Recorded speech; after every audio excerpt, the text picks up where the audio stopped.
नमस्कार दोस्तों, मेरा नाम है प्रदीप। स्वागत है आपका स्टडी सर्च पॉइंट के यूट्यूब चैनल पर। भारत के भूगोल विषय की प्रश्न श्रृंखला 5 को लेकर के एक बार फिर से हम आपके सामने हाजिर हैं। और इस प्रश्न श्रृंखला में हम देखेंगे भारत के प्राकृतिक प्रदेशों को। यहाँ पर देखेंगे 10 प्रश्न लिए गए हैं और इन 10 प्रश्नों के माध्यम से पूरा का पूरा भारत का जो प्राकृतिक प्रदेश है उसको कवर करने की हमारी कोशिश रहेगी। उम्मीद है ये वीडियो का अंक आपको पसंद आएगा। वीडियो पसंद आता है तो अपने साथियों से साझा करना न भूलें। साथ ही हमारे चैनल पर पहली बार आए हैं तो चैनल को सब्सक्राइब करके बेल आइकन को अवश्य दबाएं, ताकि हमारे चैनल पर अपलोड किए जाने वाले वीडियो का नोटिफिकेशन आपको मिलता रहे। तो शुरू करेंगे आज का अपना ये वीडियो, जिसमें हम बात कर रहे हैं भारत के प्राकृतिक प्रदेशों को लेकर के। पूरा का पूरा जो भारत का प्राकृतिक विभाजन है उस पर यहाँ पर हम चर्चा करेंगे। पहला प्रश्न आपकी स्क्रीन पर आ रहा है, आपको प्रश्न ध्यान से पढ़ना है। और यहाँ पर एक निम्न स्तर से लेकर के उच्च स्तर तक के प्रश्नों को शामिल किया गया है, क्योंकि इन 10 प्रश्नों के माध्यम से पूरा का पूरा जो भारत का प्राकृतिक प्रदेश है उसको हम कवर करेंगे। और जो भी कथन यहाँ पर दिए गए हैं सारे कथनों से यहाँ पर प्रश्न बनने की संभावना रहती है। और प्रत्येक कथन जो दिया गया है वह अपने आप में एक महत्वपूर्ण है, और आप इन सारी चीज़ों को एक क्रमबद्ध तरीके से नोट डाउन करते हुए चल सकते हैं अपने नोट्स के द्वारा। ठीक है, तो चलिए पहला प्रश्न पढ़ते हैं। पहला प्रश्न कहा जा रहा है, निम्नलिखित में से पुरा चुंबकत्व अध्ययन के बारे में कौन सा कथन सही नहीं है। पुरा चुंबकत्व के बारे में बताना है कि कौन सा कथन आपका सही नहीं है इन 4 कथनों में से। पहला कथन है, इस अध्ययन में चट्टानों और अवसादों के निर्माण के समय संरक्षित गुणों का अध्ययन किया जाता है।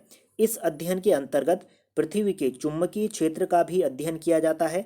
ऑप्शन सी है, अल्फ्रेड वेगनर के महाद्वीपीय विस्थापन को प्रमाणित करने के लिए इस अध्ययन को ही आधार बनाया गया। ऑप्शन डी है, उपरोक्त में से कोई नहीं। तो कौन सा कथन सही नहीं है ये आपको बताना है, या ऑप्शन डी उपरोक्त में से कोई सा भी कथन सही गलत नहीं है यह आपको बताना है। तो इसका जो सही उत्तर होगा ऑप्शन डी बिल्कुल सही होगा, कि उपरोक्त में से कोई सा भी कथन ऐसा नहीं है कि जो कि सही ना हो। सारे के सारे कथन सही यहाँ पर दिए गए हैं। पहले कथन की अगर बात करते हैं तो पहला कथन कहा गया है, इस पुरा चुंबकत्व अध्ययन के अंतर्गत चट्टानों अवसादों के निर्माण के समय जो संरक्षित गुण हैं उनका अध्ययन किया जाता है। बिल्कुल सही है। पुरा चुंबकत्व भूगोल की वह शाखा है जिसके अंतर्गत जो है कि आपके जो भी चट्टानें होती हैं उनके निर्माण का जो समय होता है, उनमें जो भी रासायनिक गुणधर्म पाए जाते हैं और अवसाद जो होते हैं, तो एक क्रमबद्ध तरीके से किसी भी चीज़ का निर्माण होता है प्रकृति में। तो उस क्रम के दौरान जो भी उनके गुणों में परिवर्तन आए, जो भी उनके गुण यहाँ पर विद्यमान रहे थे और किस तरह से उनका निर्माण हुआ, तो उस वह जो गुण होता है उसके अध्ययन को ही यहाँ पर इस पूरा चुंबकत्व अध्ययन में यहाँ पर किया जाता है। ठीक है, तो पहला कथन क्या होगा, बिल्कुल सही होगा। ठीक है, चट्टानों और अवसादों के गुणों को यहाँ पर जो संरक्षित गुण होते हैं निर्माण के दौरान, तो उनके अध्ययन को यहाँ पर किया जाता है पूरा चुंबकत्व अध्ययन में। ठीक है, इस अध्ययन के अंतर्गत पृथ्वी के चुंबकीय क्षेत्र का भी अध्ययन किया जाता है। बिल्कुल सही यहाँ पर है। इस अध्ययन के अंतर्गत जो है कि पृथ्वी का जो चुंबकीय क्षेत्र है उसका अध्ययन यहाँ पर किया जाता है। और इसमें जैसे कि हमने बताया कि जो प्राचीन जो भूवैज्ञानिक घटनाएं हैं, जिसमें कि हमने चट्टानों के निर्माण, भूकंप संबंधी या पृथ्वी की संरचना संबंधी जो भी जानकारियाँ हैं, उनके जो कि गुणधर्म होते हैं उसके आधार पर इसका अध्ययन किया जाता है। तो जाहिर सी बात है, तो पृथ्वी का जो चुंबकीय क्षेत्र है उसका अध्ययन भी इस पूरा चुंबकत्व के अध्ययन के द्वारा यहाँ पर किया जा सकता है। चुंबकीय क्षेत्र के बारे में जानकारी जुटाई जा सकती है इस शाखा के द्वारा, पूरा चुंबकत्व शाखा के द्वारा। ठीक है, और तीसरा जो कथन है यहाँ पर, अल्फ्रेड वेगनर के महाद्वीपीय विस्थापन को प्रमाणित करने के लिए इस अध्ययन को आधार बनाया गया। बिल्कुल यहाँ पर सही है। अल्फ्रेड वेगनर के द्वारा सबसे पहले महाद्वीपीय विस्थापन दिया गया और इस विस्थापन की प्रामाणिकता सिद्ध करने के लिए पूरा चुंबकत्व सिद्धांत को अपनाया गया। और इस सिद्धांत के आधार पर यहाँ पर यह प्रमाणित हुआ कि महाद्वीपों का विस्थापन हुआ था। जो भी अभी वर्तमान मानचित्र आप देखते हैं विश्व का, तो वह यहाँ पर जो प्लेटें हैं उनके विस्थापन के कारण ही ये संभव सारी चीज़ें हो पाई हैं। ठीक है, तो ये चीज़ आपको यहाँ पर ध्यान देनी है। अल्फ्रेड वेगनर के द्वारा सबसे पहले महाद्वीपीय विस्थापन का सिद्धांत यहाँ पर दिया गया था, जो कि प्रमाणिक सिद्धांत है। ठीक है, चलिए अब बढ़ते हैं अगले प्रश्न की तरफ। प्रश्न दूसरा आपकी स्क्रीन पर है। प्रश्न आपसे पूछा जा रहा है, पूरा चुंबकीय परिमाणों के आधार पर भारतीय उपमहाद्वीपीय स्थलपिंड किस दिशा में खिसक रहा है। ठीक है, प्रश्न एक बार दोबारा से पढ़िए। यहाँ पर पुरा चुंबकीय परिमाणों के आधार पर भारतीय उपमहाद्वीपीय स्थलपिंड किस दिशा में खिसक रहा है। ऑप्शन ए पश्चिम दिशा में, ऑप्शन बी पूर्व दिशा में, ऑप्शन सी उत्तर दिशा में, ऑप्शन डी दक्षिण दिशा में। सही उत्तर आपको बताना है कि किस दिशा में भारतीय स्थलपिंड खिसक रहा है। इसका जो सही उत्तर होगा ऑप्शन सी बिल्कुल सही होगा। उत्तर दिशा में यहाँ पर भारतीय स्थलपिंड खिसक रहा है। अगर भारतीय स्थलपिंड की बात करें तो ये गोंडवाना लैंड की मुख्य भूमि का भाग है, और गोंडवाना लैंड से 4 महाद्वीपों का निर्माण यहाँ पर होता है, और एक भारतीय उपमहाद्वीप का निर्माण होता है, जिसमें कि देखते हैं अफ्रीका, दक्षिण अमेरिका, अंटार्कटिका और ऑस्ट्रेलिया। ठीक है, ऑस्ट्रेलिया का निर्माण होता है। ठीक है, ऑस्ट्रेलिया का होता है, अंटार्कटिका का निर्माण होता है, और अफ्रीका का निर्माण होता है। ठीक है, अफ्रीका का निर्माण होता है, और साउथ अमेरिका का, दक्षिण अमेरिका का निर्माण होता है। और उसके अलावा मेडागास्कर और जो भारतीय उपमहाद्वीप क्षेत्र है उसका भी निर्माण यहाँ पर होता है गोंडवाना लैंड से। ठीक है, मेडागास्कर वाला जो क्षेत्र है और भारतीय जो उपमहाद्वीप क्षेत्र है उसका निर्माण यहाँ पर गोंडवाना लैंड से होता है। पृथ्वी जब अपने आरंभ विकास के दौरान थी तो शुरू का शुरू, पहले का पहला जो है कि एक पूरा भूखंड था। ठीक है, जिसको जो है कि यहाँ पर पेंजिया कहा जाता था, पेंजिया नाम से इसको जाना जाता था पूरा स्थलखंड को। बाद में ये टूटा, इसके 2 भाग यहाँ पर होते हैं। ठीक है, एक भाग जो है कि अंगारा लैंड कहलाता है, एक भाग गोंडवाना लैंड कहलाता है। तो गोंडवाना लैंड से भारतीय महाद्वीप का निर्माण होता है, और जो कि लगभग हम देखते हैं कि यह जो समय रहा था गोंडवाना लैंड के जब टुकड़े हुए थे, लगभग 200 मिलियन वर्ष पूर्व का ये समय रहा था लगभग। ठीक है, 200 मिलियन वर्ष पूर्व के समय रहा था जब गोंडवाना लैंड भी यहाँ पर टूट गया था। ठीक है, गोंडवाना लैंड टूटने के बाद भारतीय भूमि बनती है, और भारतीय भूमि उसके बाद जो है लगातार उत्तर की तरफ यहाँ पर खिसकते रहती है, उत्तर पूर्व की तरफ, और जो जाकर के टकराती है यूरेशियन प्लेट से। किससे? यूरेशियन प्लेट से ये टकराती है। ठीक है, यूरेशियन से प्लेट से टकराने के बाद जो है कि हम देखते हैं कि जो इंडियन प्लेट थी, ठीक है, यहाँ पर यूरेशियन प्लेट थी और यहाँ पर इंडियन प्लेट लगातार उत्तर की तरफ खिसक रही थी और पूर्व की तरफ। तो यहाँ पर एक सागर था जिसका नाम था तेथीस सागर। ठीक है, तेथीस सागर था, और इस तेथीस सागर से हिमालय पर्वत का यहाँ पर निर्माण होता है। ठीक है, जब इंडियन प्लेट और यूरेशियन प्लेट आपस में टकराती है तो मध्य में जो तेथीस सागर था, तो तेथीस सागर से ही यहाँ पर हिमालय पर्वत का निर्माण होता है। ठीक है, तो 2 प्लेटों के टकराने से तेथीस सागर का निर्माण होता है। वो 2 प्लेटें थी, इंडियन प्लेट और यूरेशियन प्लेट। और जो तेथीस सागर का निर्माण होता है वो यहाँ पर यूरेशियन प्लेट से होता है। ठीक है, यूरेशियन प्लेट से, मोस्ट इंपॉर्टेंट है, यूरेशियन प्लेट से ही आपके तेथीस सागर के द्वारा जो है कि किसका निर्माण होता है, आपके हिमालय पर्वत का निर्माण होता है। इंडियन प्लेट नीचे धस जाती है। ठीक है, इंडियन प्लेट जो होती है वो यूरेशियन प्लेट के नीचे धस जाती है। तो जो उत्तर का मैदान अभी आप देखते हैं भारत का, तो वह क्षेत्र पहले गड्ढे के रूप में था, एक खड्ड था, गहरा खड्ड, बड़े भाग में खड्ड बन गया था। तो फिर हिमालय से नदियाँ आती हैं और दक्षिण भारत का जो प्रायद्वीपीय क्षेत्र है वहाँ से भी नदियाँ आती हैं, तो इस खड्ड को भरती हैं। तो इस खड्ड को भरने के बाद ये मैदान बनता है आपका उत्तर का, जो विशाल मैदान आप देखते हैं, जो कि उत्तर प्रदेश, बिहार और जो है कि विंध्य के क्षेत्र से लगा हुआ जो मैदान क्षेत्र है, पूरा का पूरा पंजाब का क्षेत्र हो गया, ये सारा का सारा नदियों के बेसिन से बना है, नदियों के द्वारा जो अवसाद जमा किया गया उसके द्वारा बना है उत्तर का मैदान। ठीक है, यह मैदान क्यों बना था? क्योंकि यहाँ पर एक खड्ड था, उस खड्ड में जो कि नदियों के द्वारा अवसाद भरा गया, तो जिसके चलते ये मैदान बनता है। ठीक है, चलिए बढ़ते हैं तीसरे प्रश्न की तरफ। तीसरा प्रश्न आपसे पूछा जा रहा है, संपूर्ण भारतीय उपमहाद्वीप मूलतः किस खंड का भाग रहा है? संपूर्ण भारतीय उपमहाद्वीप मूलतः किस खंड का, किस भूखंड का भाग रहा है? किस भूखंड की बात यहाँ पर हो रही है? ऑप्शन ए है अंगारा लैंड का, ऑप्शन बी है गोंडवाना लैंड का, ऑप्शन सी है जुरेसिक भूखंड का, ऑप्शन डी है इंडियाना भूखंड का। तो सही उत्तर आपको बताना है कौन से भूखंड का भाग रहा है पूरा का पूरा भारतीय उपमहाद्वीप।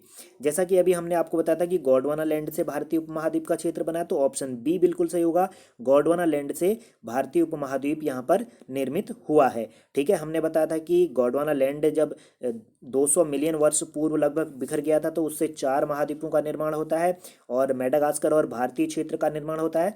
उसके बाद से मुख्य भूमि से ये अलग हो जाता है जो भारतीय क्षेत्र, तो उत्तर की तरफ यहाँ पर खिसकना शुरू होता है। ठीक है, उत्तर पूर्व की तरफ तेथीस सागर बीच में था यूरेशियन प्लेट, यूरेशियन भूखंड के, तो यूरेशियन प्लेट से जाकर के इंडियन प्लेट टकराती है और तेथीस सागर हिमालय पर्वत बन जाता है, जो कि आपके यूरेशियन प्लेट का भाग रहा है तेथीस सागर। ठीक है, मोस्ट इंपोर्टेंट आपको यहाँ पर ध्यान देना था।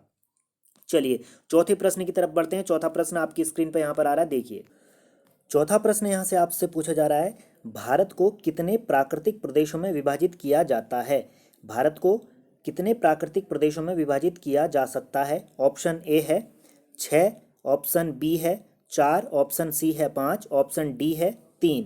कितने प्राकृतिक प्रदेशों में भारत को विभाजित किया जाता है ये आपको बताना है। यहाँ पर सही उत्तर क्या होगा इसका? तो इसका जो सही उत्तर यहाँ पर होगा वह होगा ऑप्शन बी। ठीक है। 4 भागों में मुख्य रूप से भारतीय प्राकृतिक प्रदेशों को विभाजित किया जाता है, जिसमें देखेंगे एक तो उत्तर का पर्वतीय क्षेत्र, ठीक है, उत्तर का जो है कि पर्वतीय क्षेत्र यहाँ पर होता है, ठीक है, उत्तर का पर्वतीय क्षेत्र होगा। और उसके बाद जो है कि विशाल मैदान आता है आपका, ठीक है, विशाल मैदान, उत्तर का विशाल मैदान जो है और अन्य जगहों का जो विशाल मैदान है, ठीक है। और उसके अलावा यहाँ पर प्रायद्वीपीय पठार क्षेत्र आता है, ठीक है, दूसरा आता है प्रायद्वीपीय पठार क्षेत्र, ठीक है, द्वीपीय क्षेत्र आता है, प्रायद्वीपीय पठार क्षेत्र। और चौथा जो भाग यहाँ पर आता है वो तट और द्वीप आता है, तट और द्वीप, जो आपके अंडमान निकोबार, लक्षद्वीप और अन्य जो छोटे छोटे द्वीप हैं, तो वह क्षेत्र यहाँ पर आता है। तटीय क्षेत्र आता है, और द्वीपीय क्षेत्र हो गया एक, प्रायद्वीपीय क्षेत्र हो गया दो, विशाल मैदान हो गया तीन, चौथा हो गया उत्तर का पर्वतीय क्षेत्र। अब यहाँ पर जो 6 ऑप्शन दिया गया है ये भी बिल्कुल यहाँ पर सही माना जाता है। अगर 4 ऑप्शन पर नहीं दिया गया हो तो 6 यहाँ पर सही माना जाएगा, क्योंकि एनसीईआरटी के आधार पर भारतीय जो प्राकृतिक प्रदेश है उसको 6 भागों में यहाँ पर बांट सकते हैं, जिसमें आप देखेंगे कि मुख्य रूप से उत्तर का पर्वत क्षेत्र आता है, ठीक है, उत्तर का पर्वत क्षेत्र आएगा, सिंधु गंगा का मैदानी क्षेत्र आएगा, थार का यहाँ पर मरुस्थल आएगा, ठीक है, थार का मरुस्थल आएगा, और मध्य का जो आपका जो प्रायद्वीपीय क्षेत्र है उसका जो मध्य वाला भाग है उसकी उच्च भूमि और पठारी क्षेत्र आएगा, ठीक है, मध्य की उच्च भूमि और पठारी क्षेत्र यहाँ पर आएगा चौथे नंबर पर। 5वें नंबर पर आएगा तटीय मैदान, तटीय मैदान यानी कि जो आपके पश्चिमी घाट और पूर्वी घाट का जो समुद्र का तट वाला एरिया है वो, तो वो वाला जो तटीय मैदानी क्षेत्र है वो वाला भाग आ जाएगा। और छठे नंबर पर आएगा जो अपतटीय सागरीय द्वीप है, यानी कि जो द्वीप समूह होंगे वह यहाँ पर आ जाएंगे, ठीक है, छठा भाग जो है कि द्वीप हो जाएंगे। तो 6 भाग कौन कौन से होंगे वो आपको यहाँ पर ध्यान देने हैं। पहला भाग होगा उत्तर का पर्वतीय क्षेत्र, दूसरा होगा आपका सिंधु गंगा का मैदानी क्षेत्र, तीसरा होगा थार का मरुस्थल, ठीक है, चौथा होगा जो मध्य की उच्च भूमि और पठारी क्षेत्र है वो हो जाएगा, पांचवा जो भाग होगा तटीय मैदान क्षेत्र हो जाएगा, और छठा जो भाग होगा वह होगा द्वीपीय क्षेत्र, यानी कि जो अंडमान निकोबार है, लक्षद्वीप है, अन्य जो द्वीप समूह हैं वो यहाँ पर आ जाएंगे, ठीक है। और 3 भी यहाँ पर मुख्य रूप से जो शैल उच्चावच के आधार पर अगर बात करें तो 3 भागों में बांटा जाता है, जिसमें आप देखेंगे कि पर्वत, मैदान और पठार, ठीक है, पर्वत, मैदान और पठार, ठीक है, पर्वत का भाग हो जाएगा, मैदान हो जाएगा और वहाँ पर आ जाएगा पठार, ठीक है, पर्वत, पठार, मैदान के क्षेत्र, ये 3 मुख्य रूप से बांटे जाते हैं। और सामान्य रूप से 4 भागों में यहाँ पर बांटा जाता है। 4 भाग हमने आपको बताए थे, उत्तर का पर्वतीय क्षेत्र हो गया, विशाल मैदान हो गया, प्रायद्वीपीय पठार का क्षेत्र हो गया और तटीय और द्वीप समूह हो गए, ठीक है। और एनसीईआरटी के आधार पर यहाँ पर 6 भाग हमने आपको बताए थे। उत्तर का जो है कि पर्वतीय क्षेत्र हो गया, सिंधु जो है कि गंगा का यहाँ पर मैदानी क्षेत्र हो जाएगा, थार का यहाँ पर मरुस्थल हो जाएगा, मध्य का जो है कि आपका उच्च भूमि और जो है कि दक्कन का पठारी क्षेत्र, पठार वाला क्षेत्र हो जाएगा, तटीय क्षेत्र यहाँ पर हो जाएगा, और उसके बाद जो है कि द्वीपीय क्षेत्र यहाँ पर हो जाएगा, ठीक है। तो ये 6 भागों में बांटा जा सकता है भारत के क्षेत्र को, ठीक है। चलिए अब बढ़ते हैं अगले प्रश्न की तरफ। अगला प्रश्न है 5वां, पूछा जा रहा है निम्नलिखित सूची में से कौन सा सही सुमेलित नहीं है। निम्नलिखित सूची में से कौन सा कथन सही सुमेलित नहीं है। ऑप्शन ए है दक्कन की उत्पत्ति, यहाँ पर टाइपिंग मिस्टेक हो रखी है, ठीक है, दक्कन की उत्पत्ति यहाँ पर क्रिटेशियस युग होगा, ठीक है, यहाँ पर क्री होगा, ठीक है, क्रिटेशियस इस तरह से लिखा जाएगा, क्रिटेशियस, यहाँ पर क्रेटे लिख दिया है, तो क्रिटेशियस युग में आदि नूतन युग जो था उसमें हुई थी। और ऑप्शन बी है अरावली पर्वत श्रृंखलाओं की उत्पत्ति प्री कैब्रियन युग में हुई थी। ऑप्शन सी है पश्चिमी घाट की उत्पत्ति सेनोजोइक युग यानी कि उत्तर नूतन युग में हुई थी। ऑप्शन डी है नर्मदा एवं ताप्ती नदियों का जलोढ़ निक्षेपण, यानी कि नर्मदा और जो ताप्ती नदियों का जलोढ़ का जो निक्षेपण हुआ है उस जो मैदानी क्षेत्र बना है पश्चिम के तटीय भाग में, जो पश्चिम का घाट है वहाँ पर, तो उसका निर्माण हुआ है कैब्रियन युग में। तो कौन सा इसमें से सही सुमेलित नहीं है।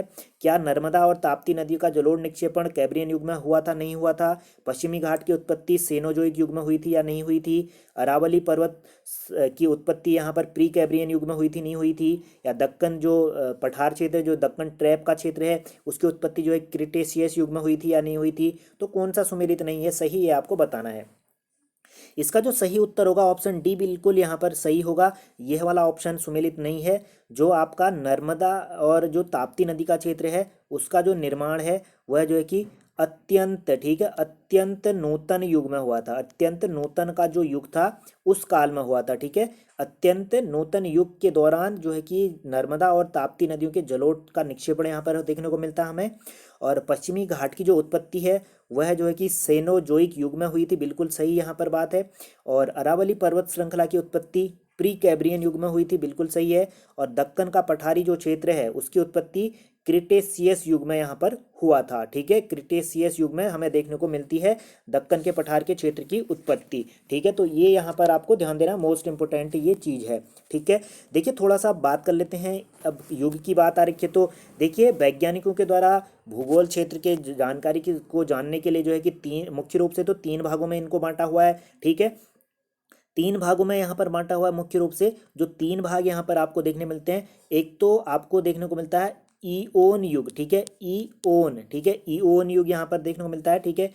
ईओन युग पहला युग था, ईओन युग आता है। उसके बाद जो है कि महाकल्प युग आता है, ठीक है, महाकल्प युग आता है। और उसके बाद आता है कल्प युग, ठीक है।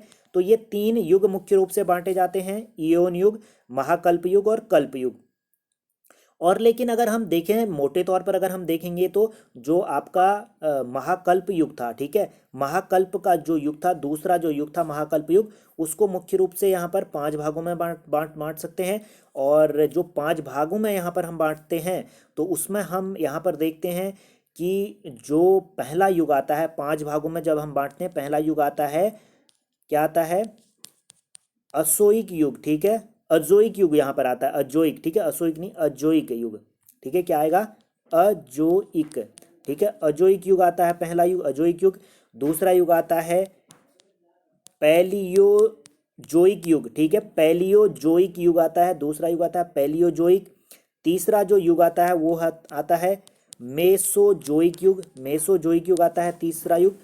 चौथा युग जो आता है वो होता है सेनोजोइक युग, सेनोजोइक युग आता है। इसी सेनोजोइक युग में हमने आपको बताया था किसका निर्माण हुआ था, जो आपका जो है कि हमने आपको बताया था कि जो आपका पश्चिमी घाट वाला जो क्षेत्र है, ठीक है, पश्चिमी घाट की उत्पत्ति यहाँ पर हुई थी इस सेनोजोइक युग में, ठीक है।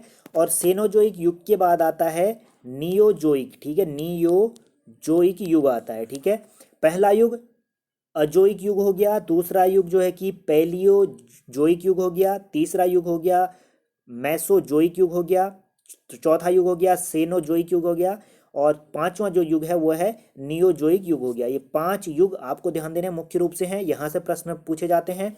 और इनकी अगर बात करें, सबसे पहले जो आपका अजोइक युग है, ठीक है, कौन सा, अजोइक युग जो है उसको जो है कि दो भागों में यहाँ पर बांटा जाता है। पहला युग होता है प्री कैब्रियन युग, ठीक है, कौन सा युग है, प्री कैब्रियन, ठीक है, प्री कैब्रियन युग यहाँ पर आता है, ठीक है, प्री कैब्रियन युग आता है, प्री कैब्रियन युग, ठीक है, प्री कैब्रियन युग आता है पहला युग। और इसी युग के दौरान हमने आपको बताया था कि जो आपकी अरावली पर्वत श्रृंखला है उसकी उत्पत्ति होती है, जो कि ओजोइक युग का भाग है, ठीक है। ओजोइक युग के भाग के अंतर्गत आता है प्री कैब्रियन युग, और इसी प्री कैब्रियन युग में हुआ था अरावली पर्वत श्रृंखलाओं का निर्माण। और इसको एक अन्य नाम से भी जाना जाता है जिसका नाम है ओलोगोनिक युग, ठीक है, ओलोगोनिक युग। प्री कैब्रियन युग या ओलोगोनिक युग दोनों इसी के नाम हैं, और जो कि अजोइक युग के अंतर्गत ये आता है, ठीक है। और जो दूसरा भाग है अजोइक युग का, जिसका नाम है आर्कियन युग, ठीक है, आर्कियन, ठीक है, आर्कियन युग दूसरा भाग है, और प्री कैब्रियन युग इसका पहला भाग है। दो भागों में बांटा जाता है अजोइक युग को, और अजोइक युग का जो पहला भाग है, पहला जो युग है वह प्री कैब्रियन युग होता है, जिसको ओलोगोनिक युग कहा जाता है। और दूसरा जो युग है वह है आर्कियन युग है, ठीक है, आर्कियन युग। चलिए, और जो महाकल्प युग था, ठीक है, इस दौरान जो आपका ये जो समय रहा था, जो कि ओजोइक युग था, उसमें किसी भी तरह की जीवन हमें देखने को नहीं मिलता है, ठीक है। अजोइक युग के दौरान किसी भी तरह का जीवन हमें देखने को नहीं मिलता है, ठीक है। अगला जो काल आता है वह आता है पैलियोजोइक, ठीक है, पैलियोजोइक युग, ठीक है। पैलियोजोइक युग को मुख्य रूप से जो है कि हम पांच भागों में बांटते हैं, जिसमें कि छह भागों में इसको बांटते हैं, पांच भागों में नहीं, छह भागों में बांटते हैं। पहला तो आता है कैब्रियन युग, ठीक है, प्री कैब्रियन युग ओजोइक युग के अंतर्गत आ जाता है। और जबकि जो कैब्रियन युग है वह आपका आता है पैलियोजोइक युग के अंतर्गत, ठीक है। कैब्रियन युग यहाँ पर आता है, ठीक है, कैब्रियन, ठीक है, कैब्रियन युग आता है पहला। और दूसरा जो युग होता है वह है आपका आर्डोबिसियन युग, ठीक है, आर्डोबिसियन, ठीक है, क्या है, आर्डोबिसियन, ठीक है, आर्डोबिसियन युग होता है दूसरा युग। और तीसरा युग है सिलुरियन युग, ठीक है, सिलुरियन, क्या है, सिलुरियन, ठीक है, सिलुरियन, सिलुरियन दूसरा युग है, तीसरा युग है। और चौथा जो युग आता है वो है डोवोनियन युग, ठीक है, डेवोनियन, ठीक है, डेवोनियन युग आता है। और उसके बाद जो है कि कार्बोनिफेरस युग आता है, ठीक है। जो पांचवा युग आता है वो आपका आता है कार्बोनिफेरस, ठीक है, कार्बोनिफेरस या कार्बोनिफेरस, इसको बहुत जगह कार्बोनिफेरस लिखते हैं और बहुत जगह जो है कार्बेनिफेरस भी इसको आप लिख सकते हैं, ठीक है, कार्बनीफेरस, ठीक है, फेरस, इस तरह से आप लिख सकते हैं, कार्बनीफेरस, ठीक है, कार्बनीफेरस युग आता है। और फिर अंतिम जो युग आता है वह आपका आता है परमियन युग, ठीक है, परमियन युग, ठीक है, परमियन युग, परमियन युग आता है अंतिम युग। जो पैलियोजोइक युग के अंतर्गत जो युग आते हैं उसमें 6 प्रकारों से उन युगों को हम बांट सकते हैं। और जिसमें जो पहला युग आता है कैब्रियन युग आएगा, ठीक है, पहले कैब्रियन युग आएगा, फिर जो है कि आर्डोबिसियन युग आएगा, ठीक है, आर्डोबिसियन युग आएगा, ठीक है, आर्डोबिसियन युग आएगा, फिर जो है कि सिलुरियन युग आएगा, ठीक है, सिलुरियन युग आएगा, फिर डेवोनियन युग आएगा, ठीक है, फिर डेवोनियन युग आएगा, फिर कार्बनीफेरस युग आएगा, ठीक है, कार्बनीफेरस युग आएगा, और फिर आएगा आपका परमियन युग, ठीक है, परमियन युग, ठीक है, परमियन युग अंतिम युग होगा इसका, परमियन युग, ठीक है। और कार्बोनिफेरस यहाँ पर आएगा, कार्बोनिफेरस।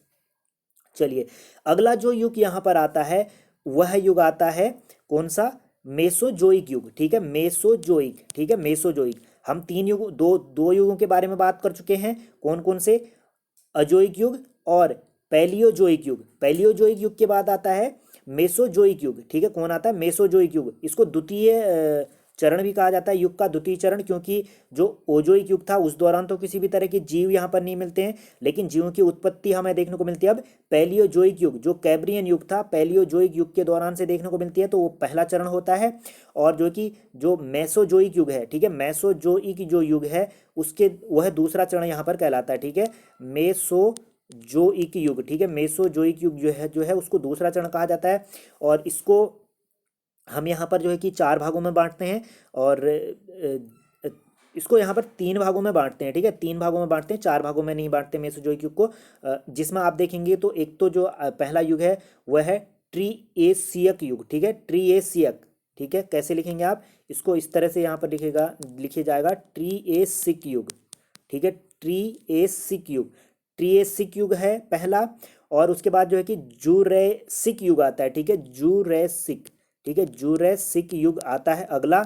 और जो तीसरा युग है वह है आपका क्रिटेशियस युग, ठीक है, क्रिटेशियस युग, या जो है कि क्रिटेशियन युग इसको भी कहा जाता है, ठीक है, क्रिटेसस युग भी कहते हैं, क्रिटेशियन भी कहते हैं, जो कि हमने आपको बताया था दक्कन ट्रैप की जो उत्पत्ति यहाँ पर दी गई है, क्रिटेशियस युग जो हमने बोला है, या इसको जो है कि क्रिटेसस युग भी कहते हैं, ठीक है, क्रिटेसस युग या क्रिटेशियन युग, ठीक है, वही दक्कन ट्रैप का निर्माण हुआ था किस समय में, जो मेसोजोइक काल था, ठीक है, मेसोजोइक काल में इसका निर्माण हुआ है दक्कन ट्रैप का, ठीक है, मेसोजोइक काल में दक्कन ट्रैप का निर्माण हुआ है। और अरावली का निर्माण हुआ था किस युग में, जो आपका ओजोइक युग था, ठीक है, ओजोइक युग में आपका दक्कन ट्रैप का निर्माण यहाँ पर हुआ है, माफ कीजिएगा, अरावली का निर्माण हुआ है ओजोइक युग में, ठीक है, और दक्कन ट्रैप का निर्माण मेसोजोइक युग में हुआ है, ठीक है। चलिए, मेसोजोइक युग के बारे में बात कर ली हमने, 3 भागों में इसको बांटा जाता था, जो कि आप देख सकते हैं कि जिसमें जो कि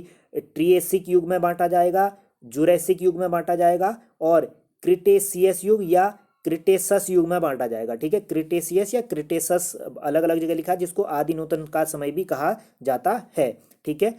चलिए, अगला जो युग आता है वह आता है सेनोजोइक युग, ठीक है, मेसोजोइक के बाद सेनोजोइक आता है, ठीक है, सेनोजोइक युग आता है मेसोजोइक के बाद, चौथा युग है, ठीक है, सेनोजोइक। और सेनोजोइक युग की अगर हम बात करते हैं तो इसको यहाँ पर 4 भागों में इसको बांटते हैं यहाँ पर सेनोजोइक युग को। पहला जो युग आता है ईओसिन युग, ठीक है, ईओसिन युग, ठीक है, पहला युग है सेनोजोइक युग के अंतर्गत, इसका भाग है। पहला जो भाग आता है पहले युग के तौर पर वह जो है कि ईओसिन के नाम से जाना जाता है, ईओसिन, ठीक है, ईओसिन के नाम से जाना जाता है पहला युग। दूसरा जो युग है उसको जाना जाता है ओलीगोसिन युग, ठीक है, ओलीगोसिन युग के नाम से जाना जाता है, ओलीगोसिन युग के नाम से इसको यहाँ पर जाना जाता है। मोस्ट इंपॉर्टेंट है, ओलीगोसिन युग के नाम से इसको जाना जाता है यहाँ पर, ठीक है, दूसरे युग को। और इसके बाद जो अगला युग यहाँ पर आता है, ठीक है, अगला युग कौन सा आता है इसके बाद जो इसी का जो भाग आता है सेनोजोइक का, ओलीगोसिन के बाद आता है मायोसिन युग आता है, ठीक है, क्या आता है, मायोसिन यहाँ पर युग आता है, ठीक है, मायोसिन युग आता है। और जो यहाँ पर आपका मायोसिन युग है, ठीक है, मायोसिन युग के बाद आपका आता है जो कि प्लायोसिन युग, ठीक है, प्लायोसिन, मायोसिन के बाद आता है प्लायोसिन युग, ठीक है, प्लायोसिन युग आता है अगला। और सेनोजोइक युग के भाग हमने आपको बताए कौन कौन से, ईओसिन युग हो गया, और ओलीगोसिन युग हो गया, और मायोसिन युग हो गया, और प्लायोसिन युग हो गया, ठीक है, ये चार भाग यहाँ पर हैं सेनोजोइक युग के। अगला जो युग यहाँ पर आता है उस युग का नाम है नियोजोइक युग, ठीक है, नियोजोइक, पांचवा जो युग आता है उसका नाम है नियोजोइक युग, ठीक है, नियोजोइक युग आता है। और नियोजोइक युग को यहाँ पर दो भागों में बांटते हैं। एक तो पहला जो युग है प्लेसीटोसिन युग में, ठीक है, किस में बांटेंगे, प्लीस्टोसिन, ठीक है, प्लीस्टोसिन युग में, ठीक है, प्लीस्टोसिन युग में बांटेंगे।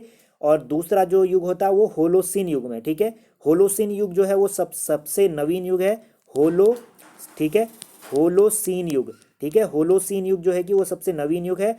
और जो नियोजोइक युग है उसको दो भागों में बांटते हैं, पहला युग है प्लीस्टोसिन युग और दूसरा युग है होलोसिन युग, ठीक है। प्लीस्टोसिन इस तरह से लिखेंगे, यहाँ पर आप स्क्रीन में देखिए, प्रोनाउंसिएशन में थोड़ा सा दिक्कत हो रही है तो देखिए, प्लीस्टोसिन, ठीक है, प्लीस्टोसिन युग, ठीक है, प्लीस्टोसिन ऐसे लिखेंगे, प्लीस्टोसिन युग में, और दूसरा होलोसिन युग में, ठीक है, दूसरा युग है होलोसिन युग। और बात करते हैं जो महासागरों और जो महाद्वीपों का निर्माण हुआ था, ठीक है, महासागर और महाद्वीपों का निर्माण हमने आपको बताया था, जो आपका कौन सा युग था, ठीक है, आपका युग था जो हमने बताया था अजोइक युग, ठीक है, अजोइक युग में हमने एक युग कौन सा बताया था, इसका भाग बताया था, प्री कैब्रियन युग बताया था ना, प्री कैब्रियन युग बताया था अजोइक युग के अंतर्गत। तो उसी अजोइक युग के प्री कैब्रियन के अंतर्गत हुआ था महासागर और महाद्वीपों का निर्माण, ठीक है। महासागर और महाद्वीपों का निर्माण किस युग के अंतर्गत हुआ है, मुख्य रूप से ओजोइक युग के अंतर्गत हुआ है। और ओजोइक युग के भी किस युग के अंतर्गत हुआ है, तो प्री कैब्रियन युग के अंतर्गत हुआ है महासागर और महाद्वीपों का निर्माण। मोस्ट इंपोर्टेंट है, सारी चीज आपको नोट डाउन करनी है, ठीक है। चलिए अगला जो पेंजिया की हम बात कर रहे थे कि शुरू में जो हमने अभी आपको बताया थोड़ी देर पहले कि एक पूरा भूखंड था जिसको पेंजिया नाम से जाना जाता था, और पेंजिया के बाद में दो टुकड़े यहाँ पर हो गए, एक जो है कि गोंडवाना कहलाया, एक अंगारा कहलाया, और फिर इन गोंडवाना और अंगारा लैंड के भी अलग अलग भाग हुए। तो ऐसी चीज़ हमने अभी आपको बताई थी। और जो आपका जो ये पेंजिया है पूरा का पूरा भूक्षेत्र, इस पेंजिया का विभाजन अगर बात करें, ठीक है, विभाजन से पहले निर्माण की बात करते हैं। निर्माण तो जो हमने बताया था कि अजोइक युग में हुआ था, ठीक है, जब कोई भी जीव नहीं था, अजोइक युग में इसका निर्माण हुआ है पेंजिया का, ठीक है। पेंजिया जो पूरा का पूरा भूखंड था, पूरा ब्रह्मांड, जो अभी पृथ्वी आप देख रहे हैं, जो भी स्थल मार्ग देख रहे हैं आप, स्थल क्षेत्र देख रहे हैं, वो पहले एक हुआ करता था, गोल के रूप में एक गोला हुआ करता था, और वह पेंजिया नाम से जाना जाता था। तो उसका निर्माण हुआ है अजोइक युग में। और इसका विभाजन कब हुआ है, तो जो आपका कार्बनीफेरस युग था, ठीक है, कार्बनीफेरस युग जो था। और कार्बनीफेरस युग किस युग का भाग था, हमने आपको बताया था कि जो पैलियोजोइक युग था, ठीक है, जो पैलियोजोइक युग था, ठीक है, जो पैलियोजोइक जो युग था उसका भाग है कार्बोनिफेरस युग। कार्बोनिफेरस युग के बाद जो अंतिम युग आता है वह आता है आपका जो परमियन युग था, ठीक है, परमियन युग जैसे ही खत्म होता है तो फिर उसके बाद नया युग आरंभ होता है जिसका नाम था मेसोजोइक युग, ठीक है, मेसोजोइक युग उसके बाद शुरू होता है। और उससे पहले मेसोजोइक युग से जो पहला युग जो था, जो समय रहा था, वो पैलियोजोइक युग का रहा था। तो पैलियोजोइक युग के दौरान इसका यहाँ पर क्या होता है, पैंजिया का जो है कि विखंडन होता है, और पैलियोजोइक युग के अंतर्गत भी कार्बोनिफेरस जो युग था, ठीक है, कार्बनिफेरस जो युग था उसके अंतर्गत इस पैंजिया महासागर का जो है क्या हुआ था, विघटन हुआ था, यानी कि ये टुकड़ों में विभाजित हुआ था। ठीक है, चलिए इतनी चीज़ यहाँ पर स्पष्ट हो गई है। और कुछ चीज़ यहाँ पर, एक दो चीज़ें और छूट रही हैं। देखिए जैसे कि हमने बताया था कि गोंडवाना लैंड जो भूमि थी, ठीक है, उससे जो आपका गोंडवाना लैंड की भूमि से जो भारतीय भूमि यहाँ पर अलग हुई थी, ठीक है, गोंडवाना लैंड से हमने आपको बताया था कि यहाँ पर एक तो आपका दक्षिण अफ्रीका का क्षेत्र बनता है, पूरा का पूरा अफ्रीका महाद्वीप बनता है, दक्षिण अमेरिका महाद्वीप बनता है, ऑस्ट्रेलिया महाद्वीप बनता है, और वहाँ पर जो कि अंटार्कटिका महाद्वीप बनता है, और उसके अलावा भारतीय उपमहाद्वीप क्षेत्र और मेडागास्कर का क्षेत्र बनता है। तो यह कब टूटा, कब इसके अलग अलग भाग बने गोंडवाना लैंड के? गोंडवाना लैंड के जो भाग बने हैं वह बने हैं जुरैसिक युग में। ठीक है, जुरैसिक युग कब होता है? जुरैसिक युग, ठीक है, जुरैसिक, ठीक है, जुरैसिक युग में इसका विघटन टूटना होता है इस गोंडवाना लैंड का, और जिससे 4 महाद्वीप बनते हैं और अन्य भारतीय उपमहाद्वीप और मेडागास्कर बनता है। तो जो युग हमने बताया था आपको, पैलियोजोइक युग के बाद अगला जो युग आता है जिसका नाम था मेसोजोइक। क्या नाम था? मेसोजोइक युग था, मेसोजोइक, ठीक है, मेसोजोइक युग था। उस युग के अंतर्गत आता है जुरैसिक युग। ठीक है, मेसोजोइक युग जो है उसमें पेंजिया भाग टूटता है, और मेसोजोइक युग के अंतर्गत भी अगर युग की, पर्टिकुलर युग की अगर बात करेंगे जो उसका अंग था, तो जुरैसिक युग में जो है कि गोंडवाना लैंड का मुख्य भाग यहाँ पर टूटता है, जिससे प्रायद्वीपीय भारत का क्षेत्र, मेडागास्कर, ऑस्ट्रेलिया, अंटार्कटिका और आपका अफ्रीका का क्षेत्र यहाँ पर बनता है। ठीक है, और जो यहाँ पर एक चीज़ और है, जो जुरैसिक जो युग था, ठीक है, जुरैसिक जो युग था वो वह युग रहा था आपका डायनासोर का युग। ठीक है, डायनासोर का युग कौन सा युग रहा था? तो डायनासोर का युग रहा था जुरैसिक युग। ठीक है, मोस्ट इंपॉर्टेंट है, जुरैसिक युग किसका भाग है? तो मेसोजोइक युग का भाग है। और कार्बोनिफेरस किसका भाग है? तो पैलियोजोइक युग का भाग है। ठीक है, पैलियोजोइक युग का भाग है, जिसमें हमने आपको बताया था कि कार्बोनिफेरस के अंतर्गत पेंजिया का भाग विभाजन यहाँ पर हुआ था, गोंडवाना अंगारा लैंड में ये विभाजन यहाँ पर हुआ था, और जो पेंजिया का निर्माण है वो अजोइक युग के अंतर्गत हुआ था। ठीक है, चलिए सारी चीज़ें यहाँ पर स्पष्ट हो गई। इससे बाहर प्रश्न कहीं नहीं पूछा जाता है। जितनी भी चीज़ें हमें समझ में आ रही थी और हमने कोशिश करी यहाँ पर आपके सामने रखने की। ठीक है, बढ़ते हैं अगले प्रश्न की तरफ। छठा प्रश्न आपकी स्क्रीन पर है, पूछा जा रहा है, निम्नलिखित में से कौन सा स्थल मरुस्थल के रूप में नहीं, मरुस्थल के रूप में जाना जाता है? ऑप्शन ए मध्य भारत का क्षेत्र, ऑप्शन बी विदर्भ का क्षेत्र, ऑप्शन सी सिंध क्षेत्र, ऑप्शन डी मालवा का क्षेत्र। कौन सा स्थल इनमें से मरुस्थल के रूप में जाना जाता है, ये आपको उत्तर बताना है। इसका जो सही उत्तर होगा ऑप्शन सी बिल्कुल सही होगा। सिंध का जो क्षेत्र है वह अभी वर्तमान में मरुस्थल का क्षेत्र के रूप में जाना जाता है, जो कि आपका राजस्थान से लगा हुआ पंजाब, जो पाकिस्तान का पंजाब क्षेत्र है, भारत का पंजाब क्षेत्र है, तो उस वाले क्षेत्र में मरुस्थल का विस्तार हमें देखने को मिलता है। ठीक है, तो यह सिंध क्षेत्र में यहाँ पर मरुस्थल का विस्तार हमें देखने को मिलता है। मध्य भारत का क्षेत्र जो है कि यहाँ पर विंध्य पर्वत श्रृंखला, और जो मालवा का क्षेत्र है उसके अंतर्गत ये आता है मध्य भारत का क्षेत्र, और विदर्भ का क्षेत्र जो है महाराष्ट्र के क्षेत्र में आता है, जो कि आपका महाराष्ट्र का पूर्वी भाग, उत्तर और पश्चिमी भाग आता है, जो कि पश्चिमी घाट के पृष्ठ भाग पर स्थित है, जहाँ पर सूखे की तो कमी, सूखा यहाँ पर देखने को मिलता है, लेकिन वर्षा यहाँ पर होती है। मरुस्थल के रूप में ये नहीं जाना जाता है विदर्भ का क्षेत्र। ठीक है, कहाँ पर है? पश्चिमी घाट के दक्षिण में, यानी कि पृष्ठ भाग में है। यानी कि यहाँ पर अगर ये पश्चिमी घाट की पर्वत श्रृंखलाएं हैं तो इसके यहाँ पर है, यहाँ पर ये ऊंची ऊंची पर्वत श्रृंखलाएं हैं, तो जो मानसून जब आता है तो वर्षा जो है कि इस भाग में होती है। यहाँ तक वर्षा अच्छी ढंग से नहीं पहुँच पाती, क्योंकि पर्वत श्रृंखलाएं से जो आर्द्र जो वायु होती है वो टकराने पर अगले वाले भाग पर ज़्यादा वर्षा करती है, पृष्ठ भाग पर कम वर्षा करती है। ठीक है, आगे मानसून के बारे में पढ़ेंगे तो वहाँ अच्छे से इन चीज़ों को हम समझेंगे। ठीक है, बढ़ते हैं अगले प्रश्न की तरफ। सातवां प्रश्न आपकी स्क्रीन पर है, पूछा जा रहा है, केरल का कुक्कानाड, ठीक है, केरल का कुक्कानाड या कुक्कानाडु, कुछ भी आप कह लीजिए, कुक्कानाडु कह लें या कुक्कानाड कह लें, किस लिए प्रसिद्ध है? कुक्कानाडु या कुक्कानाड जो है कि किस लिए प्रसिद्ध है, ये आपको सही उत्तर यहाँ पर बताना है। ऑप्शन ए है जल में तैरती हुई भूमि के लिए, ऑप्शन बी है मीठे जल क्षेत्र के लिए, ऑप्शन सी है न्यूनतम ऊंचाई वाले क्षेत्र के लिए, ऑप्शन डी है प्रवाल द्वीप के लिए। तो केरल का जो कुट्टानाड है या कुट्टानाडु जो स्थल है वह किसके कारण प्रसिद्ध है? इन चार ऑप्शनों में से आपको सही उत्तर बताना है। इसका जो सही उत्तर होगा ऑप्शन सी बिल्कुल सही होगा। न्यूनतम ऊंचाई के लिए यह प्रसिद्ध ये क्षेत्र है और यह जो है कि समुद्र तल से बहुत ही ज़्यादा नीचे है। यहाँ पर जो अपनी खेती के तरीके लिए ये कुक्का नाडू या कुक्का नाड जो स्थल है वो अपनी खेती के तरीकों के लिए प्रसिद्ध है।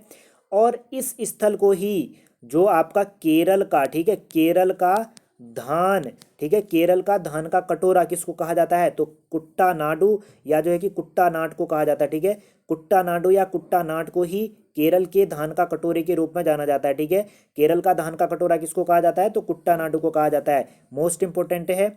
और एक चीज यहाँ पर और जुड़ी यहाँ पर है, जो आपका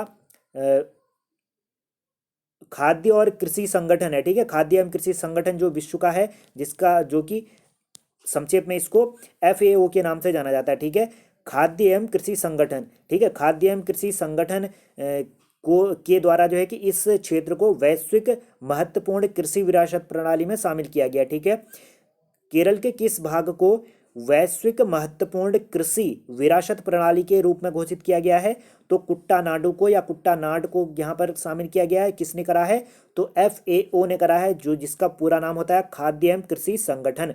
ठीक है, चलिए इतनी चीज यहाँ पर स्पष्ट हो गई। बढ़ते हैं अगले प्रश्न की तरफ। 8वां प्रश्न आपसे पूछा जा रहा है, निम्नलिखित कथनों में से कौन सा कथन सही नहीं है। कौन सा कथन सही नहीं है ये आपको यहाँ पर बताना है। ऑप्शन ए है गोंडवाना भूभाग भारत, ऑस्ट्रेलिया, अफ्रीका, दक्षिण अमेरिका और अंटार्कटिका क्षेत्र का निर्माण हुआ है गोंडवाना भूभाग से।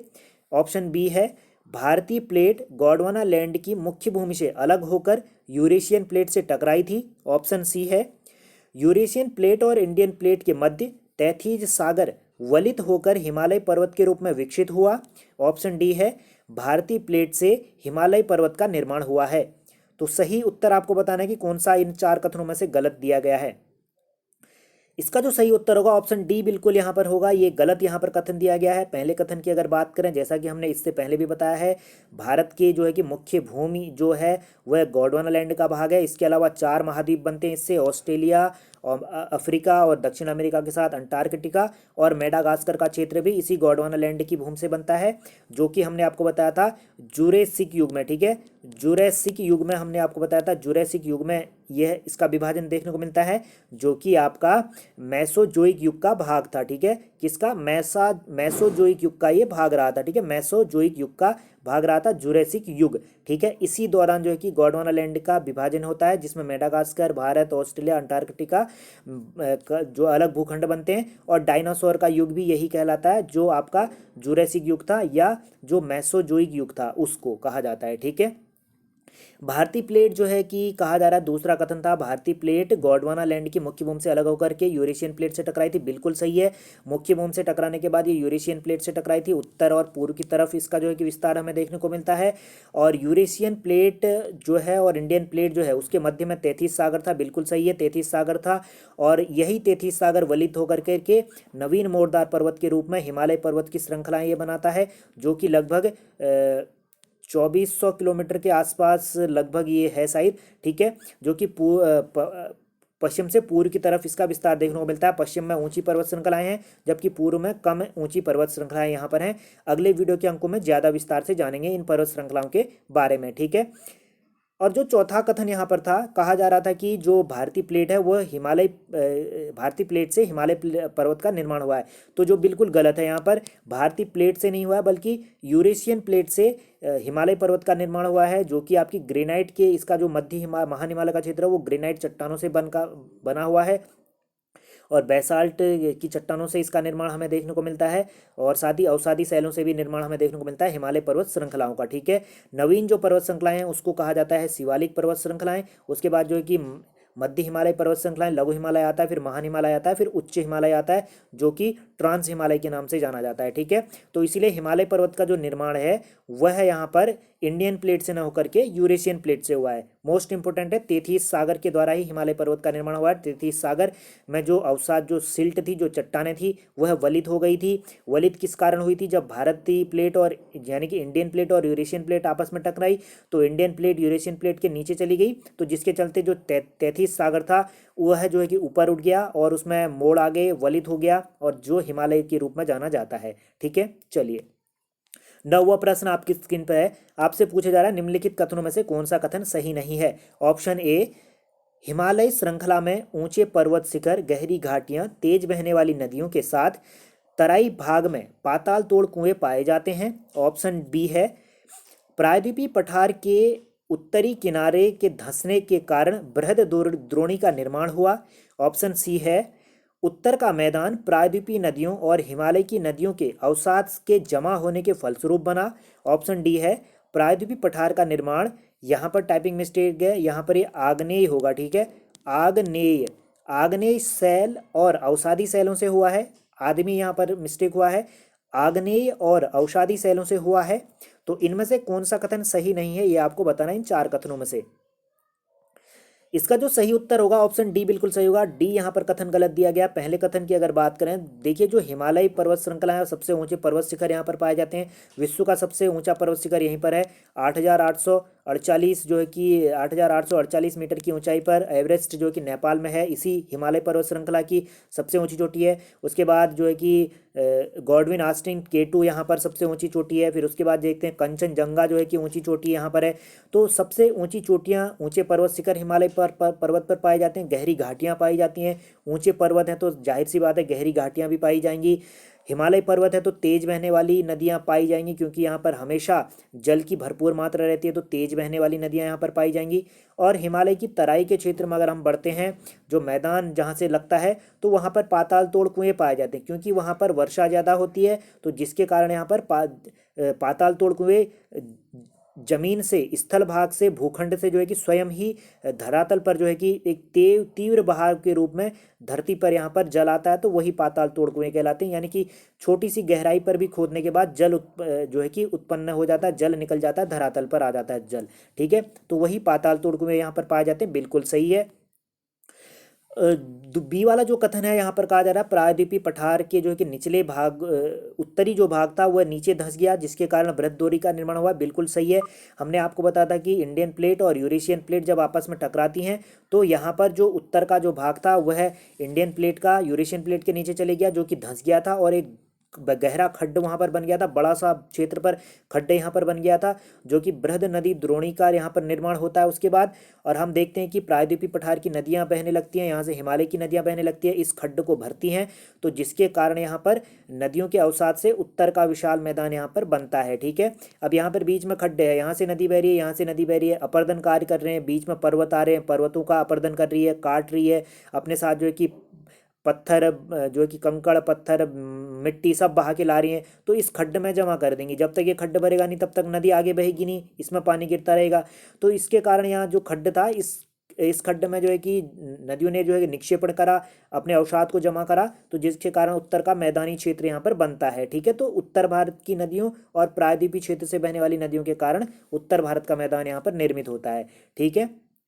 चलिए, अब जो चौथा कथन है, कहा जा रहा था कि जो प्रायद्वीपीय पठार का क्षेत्र है उसका निर्माण आग्नेय और अवसादी शैलों से हुआ। अवसादी शैल यहाँ पर बिल्कुल गलत है, आग्नेय शैलों से यहाँ पर हुआ है, बिल्कुल सही है। और आग्नेय शैल के अलावा यहाँ पर रूपांतरित शैलों से हुआ है, ठीक है, रूपांतरित शैलों से हुआ है। शैलों के बारे में अगले वीडियो के अंकों में बात करेंगे, विश्व भूगोल जब पढ़ाएंगे। तो यहाँ पर इतना ध्यान दीजिए कि आग्नेय शैलों का निर्माण जो है वह लावा के उद्गार से होता है, ज्वालामुखी चट्टानों से। जब ज्वालामुखी का विस्फोट होता है तो उसके बाद से जो है कि आग्नेय चट्टानों का निर्माण होता है। जब आग्नेय चट्टानें और अवसादी चट्टानें अपने गुण धर्म को बदल देती हैं, जैसे कि हम देखते हैं कि जो आपका, ठीक है, जो आपका चूना पत्थर होता है, ठीक है, चूना पत्थर जो है कि एक अवसादी शैल है, चूना पत्थर अवसादी शैल है, और उस वह जो है कि चूना पत्थर संगमरमर के रूप में बन जाता है, जिसको हम टाइल कहते हैं। तो टाइल का रूप ये धारण कर लेता है, तो इसके गुणधर्म चूने के बदल जाते हैं, तो वही क्या कहलाता है, रूपांतरित शैल कहलाता है, ठीक है। तो रूपांतरित शैलों से और आग्नेय शैलों से निर्माण होता है प्रायद्वीपीय पठार का क्षेत्र का। और प्रायद्वीपीय पठार का जो क्षेत्र है वह भारत में सबसे स्थिर भाग माना जाता है। भारतीय प्रायद्वीपीय क्षेत्र का जो भारतीय भूभाग है, भारतीय उपमहाद्वीपीय क्षेत्र है, उसका जो प्रायद्वीपीय पठार का क्षेत्र है वह सबसे स्थिर भाग माना जाता है। यहाँ पर ज़्यादातर जो पृथ्वी की आंतरिक घटनाएं हैं वो कम देखने को मिलती हैं, जबकि उत्तर भारत के क्षेत्र में हम देखते हैं कि बहुत ही सेंसिटिव जोन है, भूकंप यहाँ पर देखने को मिलते हैं, और साथ ही जो है कि भूस्खलन की घटनाएं देखने को मिलती है। लेकिन प्रायद्वीपीय क्षेत्र पृथ्वी के जो है कि सबसे पहले यहाँ पर बना था, प्री कैब्रियन युग के दौरान इसका निर्माण हुआ था, जो कि आपका था अजोइक युग जो था, ठीक है, अजोइक युग के दौरान इसका निर्माण होता है। तो यह सबसे स्थिर भाग के रूप में जाना जाता है प्रायद्वीपीय पठार का क्षेत्र भारत का, ठीक है। और यहाँ पर जो प्रायद्वीपीय पठार का क्षेत्र है वहाँ पर जो है कि गोलाकार पहाड़ियाँ हैं, चौड़ी पहाड़ियाँ हैं, ठीक है, एकदम खड़ी पहाड़ियाँ नहीं है जिस तरह से उत्तर भारत में देखने को मिलती हैं, उस तरह की पहाड़ियाँ यहाँ पर नहीं है। कम चौड़ी पहाड़ियाँ यहाँ पर है। इनकी औसत ऊंचाई लगभग 1200 से 1600 मीटर के मध्य इनकी औसत ऊंचाई देखने को मिलती है। 1200 1000 मीटर के आसपास मान सकते हैं कि इनकी ऊंचाई देखने को मिलती है इन पर्वत श्रृंखलाओं की, जो प्रायद्वीपीय पठार के क्षेत्र में जो पर्वत श्रृंखलाएं हैं, ठीक है। चलिए बढ़ते हैं 10वें प्रश्न की तरफ। आज का हमारा आखिरी प्रश्न है आपकी स्क्रीन पर। प्रश्न आपसे पूछा जा रहा है, निम्नलिखित कथनों में से कौन सा कथन सही नहीं है। ऑप्शन ए, मेघालय पठार प्रायद्वीपीय पठार का ही आउटलेयर भाग है, यानी आउटलेयर का कहने का मतलब है कि मेघालय पठार जो है वो प्रायद्वीपीय पठार का जो बाहरी का भाग था उसी का एक भाग है। और बी वाला जो कथन है, भारतीय प्रायद्वीप से मालदा गैप द्वारा मेघालय पठार को अलग नहीं किया जाता है। ऑप्शन सी है, भारत के पश्चिमी तट का निर्माण भूमि के उत्थान और निर्गमन के कारण हुआ है। ऑप्शन डी यहाँ पर है, भारत के प्राकृतिक प्रदेशों को 4 भागों में विभाजित किया जाता है, जबकि शैल स्तर, उच्चावच और विवर्तनी के आधार पर 3 प्रमुख भागों और 6 उपभागों में विभाजित किया जाता है।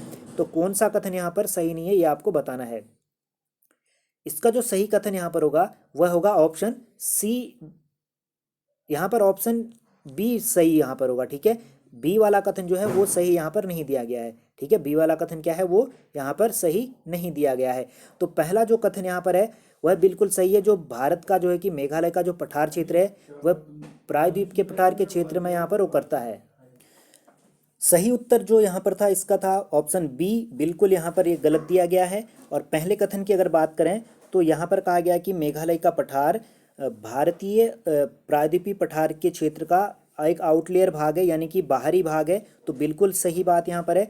जो आपका मेघालय का पठारी क्षेत्र है वह यहाँ पर आपके जो प्रायद्वीपीय पठार का जो बाहरी भाग है, आउटलेयर, जिसको बहिर्सराई कहते हैं, बाहरी जो भाग है उसका टूटा हुआ एक भाग है मेघालय का पठार। और जो प्रायद्वीपीय भाग है, पठार वाला जो क्षेत्र है, वो मालदा गैप के द्वारा मेघालय पठार को अलग नहीं करता है। मालदा गैप के द्वारा ही ये मेघालय पठार को अलग करता है। यहाँ पर अलग नहीं जो लगा दिया गया है, इसके आधार पर एक कथन यहाँ पर गलत हो जाता है, क्योंकि मालदा गैप के द्वारा ही भारतीय प्रायद्वीपीय पठार क्षेत्र को, जो मेघालय पठार है, उसको यहाँ पर अलग करने का कार्य किया जाता है मालदा गैप के द्वारा, ठीक है।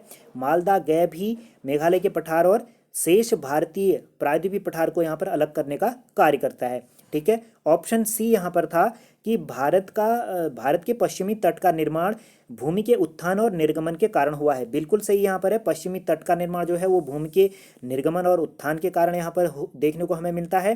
जो कि पश्चिमी तट का यानी कि जो पश्चिमी घाट का क्षेत्र है उसका निर्माण भूमि के उत्थान और निर्गमन यानी कि महासागरीय घटनाओं के कारण और भूमि की जो आंतरिक घटनाएं यहाँ पर होती हैं उसके कारण हुआ है, नदियों के अपरदन के कारण। इन सारी चीज़ों को ध्यान में रखते हुए इस मैदान का यहाँ पर इस क्षेत्र का निर्माण हुआ, पश्चिमी तट का, पश्चिमी मैदान का, ठीक है।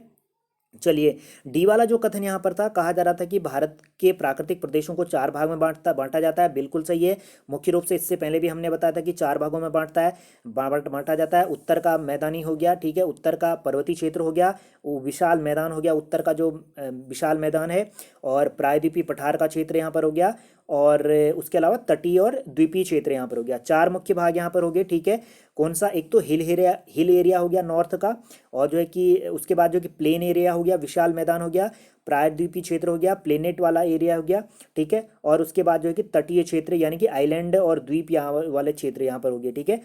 तो ये 4 भाग यहाँ पर हैं। और जबकि शैल स्तर, उच्चावच और विवर्तनी के आधार पर 3 भागों में, 3 भाग कौन से, पर्वत, पठार और मैदान में, ठीक है। पर्वत, पठार और मैदान में 3 भागों से बांटा जाता है, और जबकि 6 उपभागों में बांटा जाता है, जो कि एनसीईआरटी पाठ्यक्रम पर हमने आपको बताया था कि 6 भागों में बांटा जाता है इसको मुख्य रूप से, जिसमें हम देखते हैं कि उत्तर का पर्वतीय क्षेत्र हो गया, ठीक है। उसके बाद जो कि सिंधु और गंगा का मैदान क्षेत्र हो गया, थार का यहाँ पर मरुस्थल हो गया, मध्य की उच्च भूमि और दक्कन का पठार यानी पठारी क्षेत्र हो गया, तटीय मैदान यहाँ पर आ गया, जो पश्चिमी घाट और पूर्वी घाट के समानांतर जो मैदान क्षेत्र बैठा है समुद्र के किनारे किनारे, तो और जो नदियों के अवसाद के द्वारा जमा किया गया जो मैदान क्षेत्र है।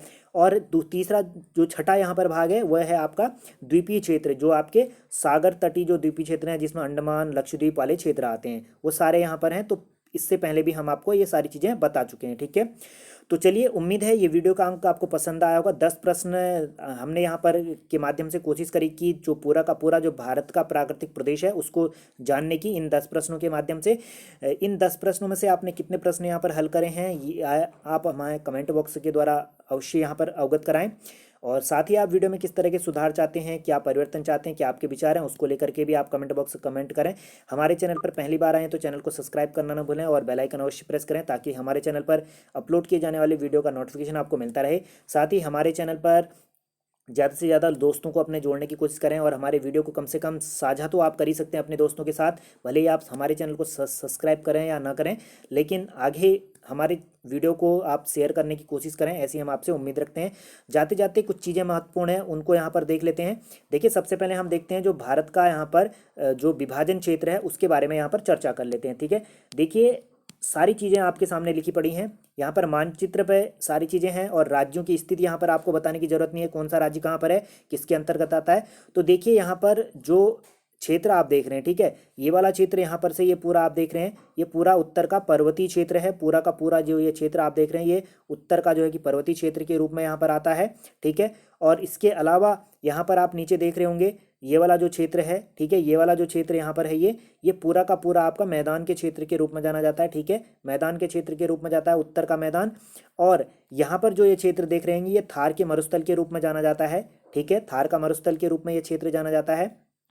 और इसके अलावा यहाँ पर आप देख रहे हैं मध्य की उच्च भूमि आप देख रहे होंगे, ये पूरा का पूरा मध्य की उच्च भूमि, पूरा का मध्य प्रदेश क्षेत्र, महाराष्ट्र, छत्तीसगढ़ और कुछ हिस्सा इसका गुजरात और उत्तर प्रदेश का कुछ क्षेत्र, तो और गुजरात का भी कुछ क्षेत्र है, तो वो मध्य की उच्च भूमि के रूप में जाना जाता है।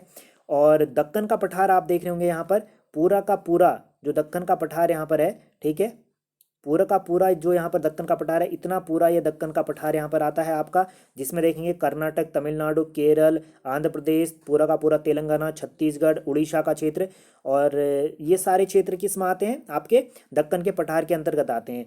और तटीय मैदान आप यहाँ पर देख रहे होंगे, तटीय मैदान ये देखिए पूर्वी या तटीय मैदान है, ठीक है, और ये पश्चिमी तटीय मैदान है, और जो रेखा यहाँ पर जा रही है यहीं पर पश्चिमी घाट है और यहाँ पर पूर्वी घाट है। ठीक है, तो ये क्षेत्र आपको यहाँ पर ध्यान देना है। द्वीपों की स्थिति आपको बताने की जरूरत नहीं है, अंडमान निकोबार, यहाँ पर लक्षद्वीप। ठीक है, ये प्रमुख क्षेत्र हैं जो कि आपके प्राकृतिक विभाजन के तौर पर जाने जाते हैं। ठीक है, तो इतनी चीज़ यहाँ पर स्पष्ट होगी। उत्तर का मैदान आपको साफ दिख रहा होगा, सिंध और गंगा का मैदान पूरा क्षेत्र आप देख रहे हैं। उत्तर प्रदेश, बिहार, झारखंड, हरियाणा, पंजाब और राजस्थान का कुछ क्षेत्र है वो उत्तर के मैदान के अंतर्गत आ जाता है। सिंध और गंगा का जो मैदान है, उत्तर के पर्वतीय क्षेत्र में उत्तराखंड आएगा पूरा का पूरा, कुछ उत्तर प्रदेश आएगा, हिमाचल आएगा, लद्दाख, जम्मू कश्मीर, पूरे केंद्र शासित प्रदेश आएंगे, सिक्किम आएगा, असम का कुछ क्षेत्र आएगा, ठीक है, अरुणाचल प्रदेश आएगा, मणिपुर, मिजोरम, मेघालय और साथ ही साथ त्रिपुरा का कुछ क्षेत्र यहाँ पर देखने को हमें मिलेगा। और जो मेघालय का क्षेत्र है, यहाँ पर ये पूरा मेघालय का प्रायद्वीपीय पठार का क्षेत्र है, इसी क्षेत्र का ये भाग हुआ है। यहाँ पर ये मालदा गैप के द्वारा अलग करने का इसको कार्य किया जाता है। ठीक है, ये जो मालदा गैप यहाँ पर है, ये मालदा गैप के रूप में यहाँ पर जाना जाता है, तो मालदा गैप के द्वारा अलग किया जाता है इस भाग को। ठीक है, और दक्कन के पठार की अगर हम बात करेंगे तो पूरा का पूरा यहाँ से देख सकते हैं, पूरा का पूरा ये दक्कन के पठार के अंतर्गत ही वैसे आता है। मध्य की उच्च भूमि यहाँ पर आप देख रहे होंगे, गुजरात, राजस्थान, मध्य प्रदेश, छत्तीसगढ़ के क्षेत्र में इसका विस्तार हमें देखने को मिलता है। कुछ हिस्सा इसका उत्तर प्रदेश का भी आता है, जो कि झांसी और जो कि सोनभद्र वाला क्षेत्र है वह यहाँ पर आता है। ठीक है, तटीय मैदान देख चुके होंगे और ज़्यादा इसमें कुछ बताने की ज़रूरत है नहीं आपको, तो इतनी चीज़ें यहाँ पर आपको स्पष्ट हो गई। आप स्क्रीनशॉट यहाँ पर ले सकते हैं। यह है जो इमेज आपके सामने है, ये इमेज हमने समसामयिक घटनाक्रम जो आपका घटना चक्र की सीरीज है उससे यहाँ पर लिया गया है। ठीक है, समसामयिक घटनाक्रम का जो घटना चक्र का क्रम है उससे यहाँ पर घटना चक्र की जो श्रृंखला है वहाँ से ये इमेज हमने ली है। ठीक है, आप यहाँ पर देख सकते हैं। तो चलिए, इतनी चीज़ यहाँ पर स्पष्ट हो गई। एक चीज़ और यहाँ पर है, पिक्चर के द्वारा देखते हैं। यहाँ पर जो प्लेट विवर्तनी के सिद्धांत की हम बात कर रहे थे, प्लेटों के बारे में जो हम बात कर रहे थे, तो वह प्लेटें यहाँ पर आपके सामने दर्शाई गई हैं। प्लेटों का मूवमेंट भी यहाँ पर दिखाया गया है कि किस तरफ कौन सी प्लेटें यहाँ पर गति कर रही हैं। हालांकि इन प्लेटों के बारे में हम बात करेंगे जब विश्व भूगोल यहाँ पर पढ़ाएंगे, तो तब वहाँ पर प्रत्येक प्लेट के बारे में बात करेंगे, कौन सी प्लेट में कौन कौन से क्षेत्र आते हैं और कितनी प्लेटें बताई गई हैं, किसके द्वारा प्लेटों के बारे में जानकारी यहाँ पर दी जाती है, किसने प्लेट विवर्तनी के सिद्धांत दिया है। महाद्वीपीय विस्थापन तो अल्फ्रेड वेगनर ने दिया था, प्लेट किसने, जो कि हैरी हैस के द्वारा यहाँ पर दिया गया था। प्लेट विवर्तन की सिद्धांत हैरी हैस ने दिया था, ठीक है। तो इंडियन प्लेट यहाँ पर आप देख रहे होंगे, ये इंडियन प्लेट यहाँ पर है और ये उत्तर की तरफ यहाँ पर जा रही है, ये यूरेशियन प्लेट है। तो इससे टकराने के बाद आप देखते हैं कि यहाँ पर से ये यूरेशियन प्लेट आ रही है, यहाँ से ये इंडियन प्लेट जा रही है, तो दोनों यहाँ पर टकरा जाती हैं। तो ये देखेंगे यहाँ पर हिमालय पर्वत का निर्माण यहाँ पर होता है, ठीक है। और यहाँ पर ये ऑस्ट्रेलियन प्लेट देख रहे होंगे, ऑस्ट्रेलियन प्लेट भी किसकी, इसी का भाग है। अफ्रीकन प्लेट आप देख रहे होंगे, अंगारा लैंड की भाग है यहाँ पर है, ठीक है। गोंडवाना लैंड का भाग है, अंगारा का नहीं है, गोंडवाना लैंड का भाग है। और यहाँ पर ये साउथ अमेरिका आप देख रहे होंगे, दक्षिण अमेरिका, तो ये भी आपका गोंडवाना लैंड का ही भाग है, ठीक है। गोंडवाना लैंड का भाग भारत हो गया, अफ्रीका हो गया, ये हो गया और यहाँ पर ये हो गया। और साथ ही यहाँ पर आप देखेंगे नीचे ये वाला जो क्षेत्र यहाँ पर है अंटार्कटिका वाला क्षेत्र भी इसी के अंतर्गत आता है, ठीक है। चलिए, तो इतनी चीज़ें यहाँ पर आपको स्पष्ट हो गई हैं। मिलेंगे अगले वीडियो में। उम्मीद है ये वीडियो का अंक आपको पसंद आया होगा। वीडियो से संबंधित किसी भी तरह के सुझाव आपके पास हो तो आप कमेंट बॉक्स में कमेंट कर सकते हैं। तो चलिए मिलेंगे अपने अगले वीडियो के अंक में, तब तक के लिए नमस्कार, स्वस्थ रहें, मस्त रहें, अपने अपनों का ध्यान रखें। जय हिंद, जय भारत।